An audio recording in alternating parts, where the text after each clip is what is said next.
ఇది ఆ రోజుల్లో ఒక చిన్న ఇదన్న, ఒక రూమరో లేకపోతే నిజమో తెలియదు, ఒక ఇంటర్వ్యూ చదివి అందరికీ అలాగలా స్ప్రెడ్ అయిన ఒక ఇది.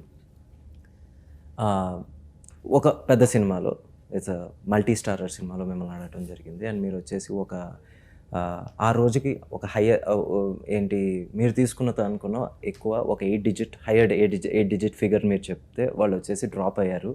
ఎందుకంటే అంత పే చేయడం కరెక్ట్ కాదన్నప్పుడు సమ్మన్ మిమ్మల్ని ఇంటర్వ్యూలో అడిగినప్పుడు ద సేమ్ బ్యానర్లో నేను you know when I did a character role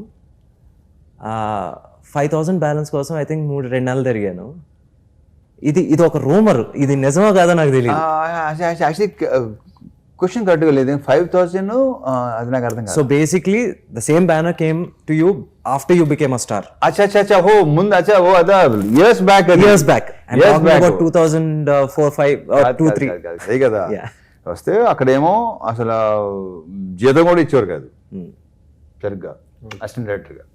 so yeah fine. అప్పుడు ఒక పేమెంట్ ఒకటి అన్నారు. Okay fine.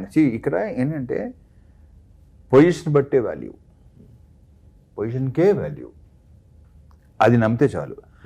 ఇప్పుడు ఆ రోజు అలా చేశారు కదా అని నువ్వు ఆ రోజు ఇలా చేసావు కదా అనేది అది నీ లాస్, అది నీ మూర్ఖత్వం, అది టోటలీ అది ఉండకూడదు. పెంచుకోకూడదు దాన్ని. ఓకే, బికాజ్ ఆ రోజు నీ పొజిషన్ అది కాబట్టి నేను ఎలా ట్రీట్ చేస్తారు, ఈ రోజు నీ పొజిషన్ కాబట్టి నేను ఎలా ట్రీట్ చేస్తారు, అది ఓపెన్ ఫ్యాక్ట్ అది. సో దాన్ని నథింగ్, ఎప్పుడు చే సమస్య లేదు. మళ్ళీ అది ప్రొడక్షన్లో సినిమా చేయడం జరిగింది.